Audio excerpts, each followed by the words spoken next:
Here's how you get every feature from the Garden Awakens update without ever going to a Pale Garden. Haha, very funny, but more seriously, you can get every single feature in this update without ever visiting the biome, and all you need is this guy and one woodland mansion. This seemed impossible to me, but I realized recently it is in fact doable, and you can even get the creaking this way, so I'm going to show you how to do that today, as well as how I'm preparing for this update in my survival world, some interesting creaking concept art, and what I think the surprise is going to be tomorrow, because Mojang have hinted at it, and I think they've done stuff like this in the past. But first things first, how do you get every feature from this update? Well, as everyone should know by this point, you can actually trade with the Wandering Trader and get yourself some pale forest trees. These are wonderful, if a little bit expensive, but for just 20 emeralds, you'll be able to buy 4 of these and you'll be able to make your very own pale trees. This means you can get every variant of the wood, from boats to signs to buttons. This is literally a third of the update in its own right, just from the tree itself, but you can also shear the leaves if you want to. These are very unique because they don't change color based on the biome. As you can see, they're just as pale here as they would be in a pale forest,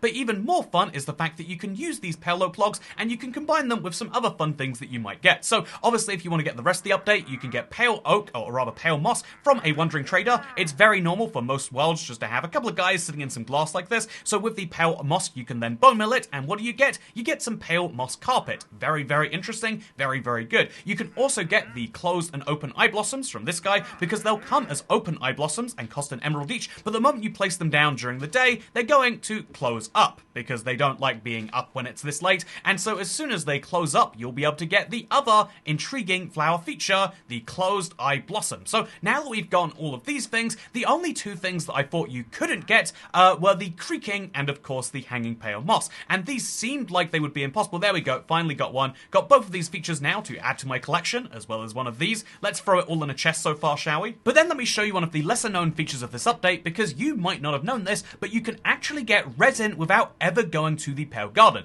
That's because it can spawn naturally in Woodland Mansion chests. This is not natural, it's just the best I could do. And what we're going to do is we're going to take those resin blocks and we're going to make them into a resin clump. This will allow us to avoid one of the hardest parts of the update, and that is the creaking, because we can actually just manufacture our very own creaking, because all it takes to make a creaking heart is a block of resin and 2 pale oak. And so now we have a creaking heart, which we can place down right between our pale oak, as you're going to see right here. Here is a pale oak log, here is a creaking heart, here is another pale oak log, and now we can have a creaking, which means we can have an infinite amount of resin, and we can make every single resin block that Minecraft has as easily as that. The only thing missing now is pale hanging moss, which I was so sure you'd have to go to the biome for as like the one unique feature, but nope, all you need is a guy who's nicely trapped away, just like my boy is over here, and he will sell you some of that for a single emerald each. In other words, everything can be bought and everything can be sold. Well, I mean, it can be sold to your friends, it can't be sold to anyone else, but everything in this update can be bought from the Wandering Trader, and if it can't be bought from the Wandering Trader, you just gotta go to a Woodland Mansion, and you can experience 100% off the joy, should you want it. Do you want that? I mean, that's a different question, I guess, for a different time. But for now, here's a really cool thing you might not have known. Every single feature, all obtained in survival, so you don't need to go out to a Pale Garden. But I actually do intend to go out to a Pale Garden in my survival world, something we'll come back to right after I share with you the interesting video Mojang made about the Pale Garden.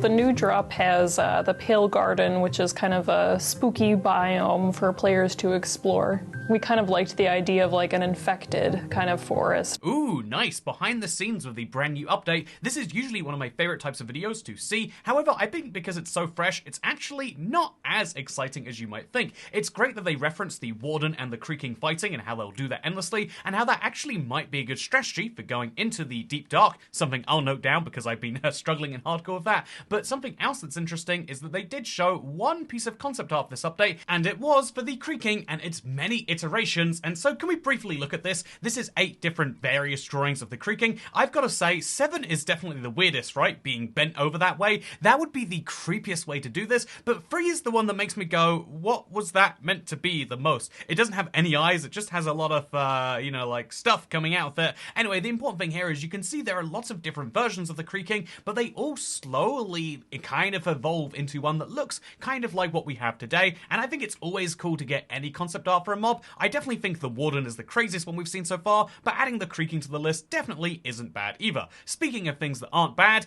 here's something fun that surprises everyone whenever it comes up on stream, so I'll give you a little heads up right here. This is a fun bug with the Iron Golem. Right now they don't know how to pathfind around paths, which is ironic I guess, but it's fun to me that you don't need to stack up or dig down if you want to fight an Iron Golem, because right now they just kind of get stuck there at the edge of a path. This is faster and it does come with only a small amount of risk, so if you don't mind a 10% chance of losing your hardcore world, this is the exact right thing to do, because keep in mind a single hit from the Golem is enough to kill you even with some decent armor on, but I found it to be very worthwhile regardless, and maybe you did too. Speaking of things that are worthwhile, I had a lot of fun with the Reddit challenge that we put in the last bits video, and so I do want to quickly warn everyone right here. Apparently my advice of kill myself got the video demonetized, so even though that is often the best way out of certain situations in Minecraft, it's not advice I'll be giving in this video, especially because this person is clearly in hardcore. They say they're trapped in a lava sea in a hardcore world, and even worse than being hardcore, they're in Bedrock hardcore. You can tell this because they've got the days played on their screen, plus the coordinates, and also they've got these touch indicators, something Java doesn't support.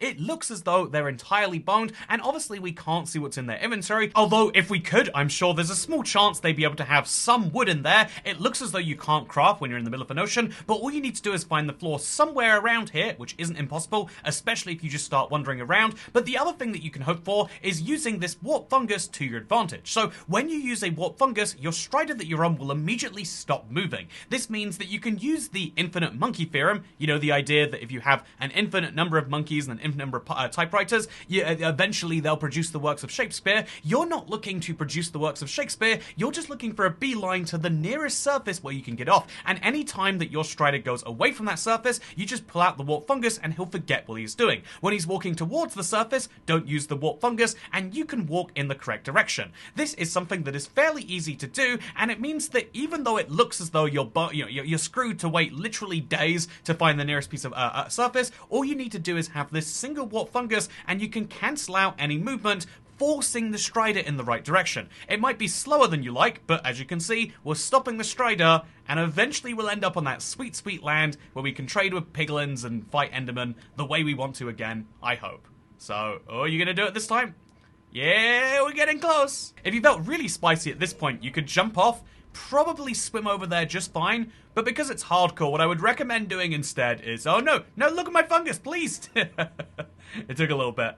But what I would recommend doing instead is just waiting till you're close enough to land, which, given that he can only go in 360 directions, 360 degrees, honestly, the odds of him going somewhere in that direction aren't that horrifically low. And given that you can just pick any different direction if you want it, you should end up out of here eventually. But let's see if it is possible.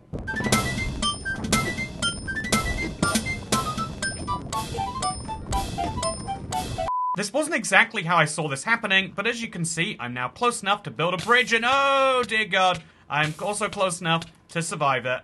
Wonderful. I would be more careful with the bridge, though. Just under 4 minutes, and you can get out even the worst-looking hardcore situation. If you have one of these that you'd like to share, whether it's happened to you or you just think it's a fun hypothetical, please do post it to our subreddit, r/IBXToycat, because I think this is super, super fun to engage in. Speaking of super fun to engage in, I would like to share with you something else that I have seen. I don't know what it is right now. I'm hoping future me will pick up and will say, oh yes, thank you, Past Toycat. I know exactly what you're talking about. Thank you, Past Toycat. I know exactly what you're talking about, because I would like to provide with you the exciting video that I usually make for every single Minecraft update. What should you do before the next update comes out? As you're watching this, assuming you're watching it as it goes up, you probably have a few hours left until the Garden Awakens releases, and if you're playing Bedrock, that is a permanent change, at least on the overwhelming majority of platforms, and even on PC, the overwhelming majority of users don't support a launcher that allows you to go back in time, and so you are going to be stuck with it. What should you do first? Usually there are actually some big changes that you'd better get done before an update comes out, but in the case of this one, it's like, well, not actually that much. Because it's such a limited drop in terms of what it does, you might want to prepare a creaking farm now. If you know the mechanics of it, you could build that. Also, you could probably collect a bunch of bones now. It'd be better to collect it now than later, but I already have a ton of bones in my world, and so the only other thing is, like, I guess if you don't intend intend to find a pale forest, keep some emeralds on you, but I do intend to find a pale forest, and weirdly enough, because of this shulker box, which I keep on me for trading with, getting maps for trial chambers and all that stuff, I actually already keep emeralds on me anyway, and so, what should you do before this update comes out? The weird answer is not actually that much. I guess planning is the biggest thing, and boy have I got some fun plans for after this update. I intend to not just destroy an entire Pale Garden, because that's just, how we roll, but also something I realized is that I'm slowly, accidentally turning this part of my world, which was just 3 unique biomes, spruce, jungle, and roof forest together, I'm realizing I'm slowly just starting to gather every tree over there, even though those are actually spruce trees with cherry leaves attached. I figured I could do something fun to parts of the forest over here. What if I took some of these dark oak trees and put pale oak leaves on them instead? I wonder if anyone would genuinely even notice, and so I think that's what I'm going to make one of my, immediate priorities. Once I have destroyed a pale oak forest, I'll take some stuff and put it here. I also feel like I should maybe go ahead and gather all of the blocks. I put together all my collections of every block from an update back in the time when it was fairly well assumed that every update in Minecraft would be a major version number, and so should we do 1.20, 1.50 and put it in the middle section there? I feel like that would be strange. I'm definitely going to have every block in this update, but how we put it together is a different question. By the way, I've been having fun issues of controller support recently. Sorry if that shows up in videos multiple times, and indeed in live streams. And yeah, speaking of live streams, you might not have seen this yet, but I'm currently working on converting my old river, which used to connect from here to the edge of the sea there. I'm working on converting that river into lava. It's a very expensive project in terms of time and signs, but yeah, it's what I've been up to. Again, this should be a video about oh, here's something really cool. Because the number of dark oak forests in your world is going down, explore as many as you can now, if you like them. But I don't think anyone likes the dark oak forest. I think that's I think anyone who is a hater for the Pale Garden, just remind yourself how much worse the Dark Garden is, right? The Pale Garden is this infected biome, and that's not, very pretty. But the Dark Forest is so much worse. By the way, I am halfway through this project, but I immediately realized I've got this problem, I don't know what you could call this, but Minecraft project jumping from one to the other too much. I realized recently that even though I need all the signs in my world to, properly make this work, because fun fact, actually, can I show you the fun fact? I haven't tested this yet. I have all of these signs hooked up to a single sign, so that when I want to, I can have the lava drop down to the ground, and it should just magically work. Do you want to see it? Okay, downloading worlds from Realms is still broken, which kind of sucks, I guess. So instead, let me remind you that if you want to download the Let's Play world, it's actually available in the marketplace and just received an update. But even better than that, this is something I literally didn't know. I was expecting it to come out at some future sale. But did you know right now, inside of the sale, you'll find not just the Timeless Adventures, as we mentioned before, you should definitely check it out if you want to experience the console-style pack, but also, as well as that, you'll be able to experience IBX Toycat's Let's Play World. It's just Toycat's Let's Play World, which is super cool. And so, yeah, if you download it now, you will get the latest update, including the most efficient staircase, the Cursed Gallery, and the Destroyed Trial Chamber, which is pretty great in my opinion. Yeah, a lot of people were surprised to find it was on sale, myself included. And so if you want to get it, you can. It is a third off for Cyber Monday or Block Friday or whatever they're calling it these days. Anyway, speaking of things that are on sale, I'm making far too many signs, right? But I recently had an idea that would make me craft even more signs, and I just think it's a great one.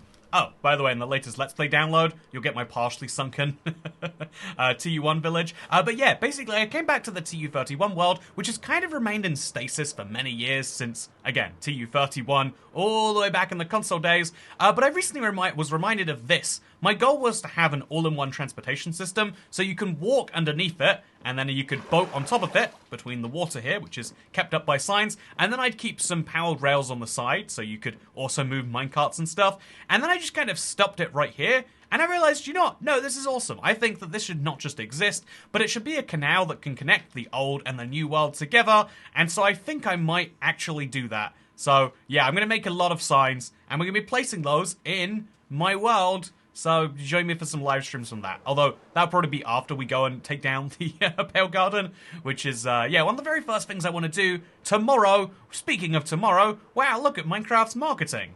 They sure are pointing out that it's coming out tomorrow. I can't get over the fact that every time they market this update, they put the fog in there, which is one of the most requested player features. And it's like, you can either say that it's not that great of a feature idea and you didn't want to put it in there, Or you can say it's a really great idea, one that people will buy the game because of, and therefore you should maybe put it in there. I don't know, it feels like there's a disconnect between Minecraft marketing and Minecraft developers, which maybe you need to have in a company, but it feels odd in Minecraft. But anyway, something else that's interesting is that tomorrow they've stated there'll be some surprises if we check back on Minecraft.net. And I think I have a theory about what this is going to be. So this is me sticking to my rule of keeping my expectations tiny so that I shall not be whiny.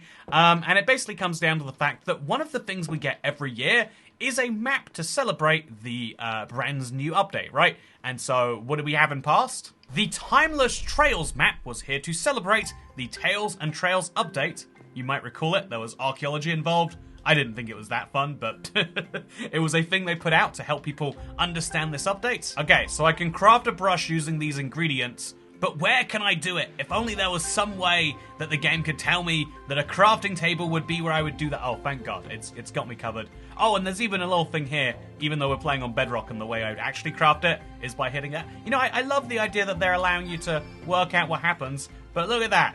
Wonderful. But yeah, that's what happened for 1.20. For 1.21, they did Trial Chamber Legends, which was there to encourage you to explore the trial chambers. They eased you into a bunch of different chambers, and they got progressively harder. I actually thought it was a better map, maybe because I thought the Tricky Trials was a better update, an opinion I'm apparently alone on. And for 1.19, we actually got a server which came with a special cape. So is it likely, based on the fact that the last two updates have done it, that we're going to be getting a special map themed around the update? I think it's certainly likely, but I have an update that has appeared since I recorded the rest of this video. So just before the release of the Garden Awakens, Minecraft actually changed something interesting about the Creeper Adult Cape. So this is a cape they released in September that didn't sell very well, so they decided to add the ability to get the Eye Blossom cape in-game when you bought one.